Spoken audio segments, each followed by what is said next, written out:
नमस्ते. मैत्रीबोधच्या या परिवर्तनाच्या शाळेत आपल्या सगळ्यांचं स्वागत आहे. आज आपण एक प्रश्न घेणार आहोत. हा प्रश्न विचारलेला आहे जॅस्मिनजी आणि शिल्पीजी यांनी, की आपण जेव्हा आपल्या परिवर्तनाच्या वाटचालीत प्रगती करत आहोत, त्यावेळेस सतत आपण न थांबता रोज साधना कशी करावी?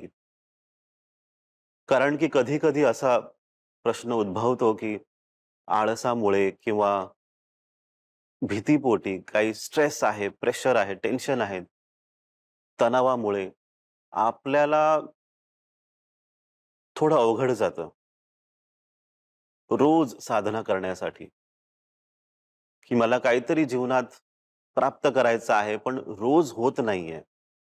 मग त्याचं कारण आळस असू शकतो किंवा तणाव असू शकतो किंवा भीती असू शकते, काहीही. तर अशा वेळेस काय करावं आपण? एक उदाहरणाने आपण समजून घेऊ, की तुम्हाला तुमच्या मित्राने आमंत्रित केलं आहे जेवणासाठी आणि तुम्ही तिथे पोहोचलात किंवा कुठे एक रेस्टॉरंटमध्ये तुम्ही गेलात, तिथे बसलात तुम्ही आणि समोरच जेवणाची एक प्लेट ठेवलेली आहे, पंचपक्वान्न आहेत आणि आता तुम्ही काय करणार? भूक लागली असेल तर तुम्ही जेवण करून घ्याल. पण जर भूकच नाहीये आहे आणि समोर ती प्लेट ठेवलेली आहे, तर काय होणार? तुम्ही फक्त बघाल किंवा दुसऱ्याला द्याल तुम्ही. तर मुद्दा इथे काय आहे, की तुमच्या समोर सगळं दिलेलं आहे.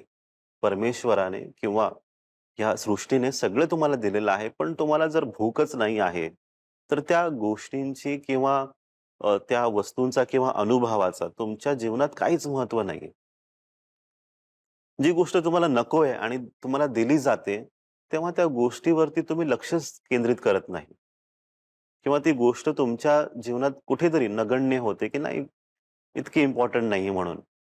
आता सगळेच साधना करत असतील, सगळेच ध्यान करत असतील, त्यांना काहीतरी फायदा मिळत आहे. पण मग त्यांना पाहून तुम्ही ध्यान करत असाल, तर सांगता येत नाही तुम्हाला त्याचं फळ मिळेल की नाही मिळेल. कारण की त्यांच्यात ती भूक आहे, तुमच्यात ती भूक नसेल, तर कसं तुम्हाला ते फळ मिळेल? तर भूक असावी लागते. जे तुम्हाला हवंय त्याच्यासाठी भूक असायला हवी.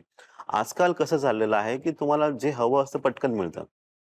मग तुमच्या मोबाईलवरतीच फक्त तुम्हाला बटन दाबायचे आहेत आणि ऑन टच फक्त टच करून तुम्हाला गोष्टी तुमच्या घरी मिळतात.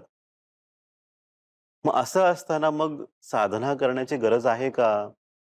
का म्हणून आपण परिश्रम करावे, काही प्राप्त करण्यासाठी? मग तिथे कुठेतरी आळस येतो. मग कुठेतरी स्ट्रेस पण येतो, की नाही मला गरज नाहीये. नाही होत आहे माझ्याकडून. खूप कामं आहेत, कमिटमेंट्स आहेत, नाही जमत आहे. असंही खूपदा असं होत असतं. पण तरीसुद्धा जसं आपण म्हणतो, की भूक लागली, की आपण जेवतो.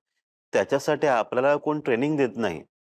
मग तसंच तुमच्या प्रगतीसाठी जेव्हा तुम्हाला भूक लागेल, तेव्हा तुम्ही आपोआपच तुमची साधना रोज कराल. एकदम सोपी गोष्ट आहे. जेव्हा ती भूकच नसते, तेव्हा आपण काहीच करत नाही. मग आळस येतोच.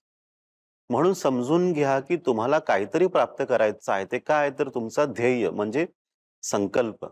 जर संकल्पच नाहीये, तर भूक कशी लागेल आपल्याला? जसं तुम्हाला मित्राने इन्व्हाईट केलं, आमंत्रित केलं त्याच्या घरी. काहीतरी प्रोग्राम होता, तर तो संकल्प झाला. तिथे पोहोचल्यानंतर मग तुम्हाला भूक लागली म्हणून तुम्ही जेवलात. म्हणून संकल्प जेव्हा असतो, त्याची वाटचाल तुम्ही सुरू करता, नंतर तुम्हाला भूक लागते, की मला संकल्प प्राप्तीसाठी काहीतरी करायचं आहे, तिकडे पोहोचायचं आहे, म्हणून आपण साधना करत आहोत. आळस केलात तर संकल्प तुम्ही प्राप्त करू शकणार नाही. हे समजून घ्या सगळ्यांनी. म्हणून परिश्रमानेच तुम्हाला तुमचं फळ प्राप्त होईल. जागी बसल्या-बसल्या काहीच मिळणार नाही. मग संकल्प फार महत्वाचा. एक संकल्प असावा, की हेच माझ्या जीवनाचं आयुष्याचं हेच एक ध्येय आहे आणि त्याच्यासाठी मी वाटेल ते करेन, ही अवस्था असावी. निष्ठेने मी करेन. मला माझ्या प्रगतीसाठी जे वाटेल ते मी करायला तयार आहे. मेहनत करण्यासाठी तयार आहे. परिश्रम करण्यासाठी तयार आहे. मी कष्ट करेन त्याच्यासाठी. ही अवस्था, ही समज खूप महत्वाची आहे. जागी बसल्या-बसल्या काहीच मिळणार नाही आपल्याला. हे सगळ्यांनी व्यवस्थित समजून घ्या. तुम्हाला प्राप्त करून तुम्हालाच काहीतरी मिळणार आहे.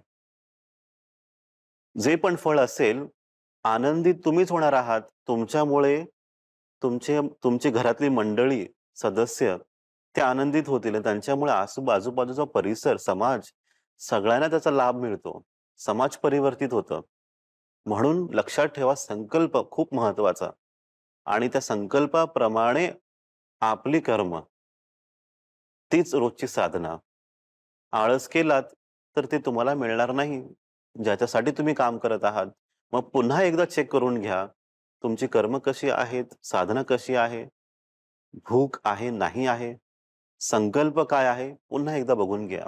आणि शेवटचा एक पाठ ते म्हणजे तुमचे गुरु, आराध्य, ईश्वर, परमात्मा कोणत्याही रूपात तुम्ही पहा.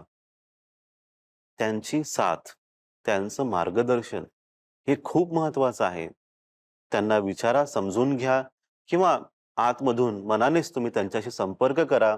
त्यांना प्रश्न विचारा आणि जे तुम्हाला आतमधून समजतंय, जो संदेश तुम्हाला आतमधून अनुभवाला येतोय, त्याप्रमाणे सुद्धा तुम्ही काम करू शकता. जसं तुमचं हृदय तुम्हाला सांगत आहे, की आता हे कर, आता ते कर, त्याप्रमाणे तुमची वाटचाल चालू राहू द्या. खूप महत्वाचं आहे गुरूंची साथ किंवा त्यांची कृपा, त्यांचं मार्गदर्शन, ज्ञान, योग्य ज्ञान, त्याप्रमाणे आपण आपल्या जीवनाला एक दिशा देऊ शकतो. एक सार्थक दिशा. हीच करण्याची आता वेळ आलेली आहे.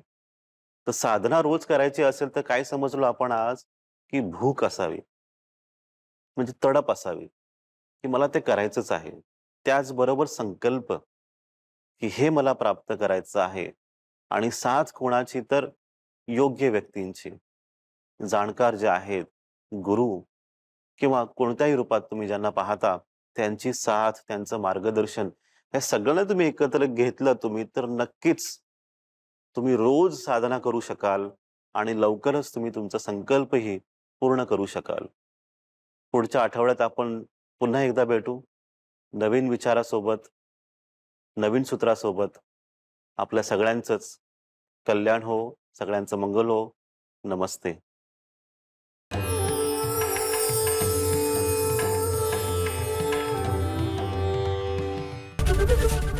एबीपी माझा, उघडा डोळे बघा नीट.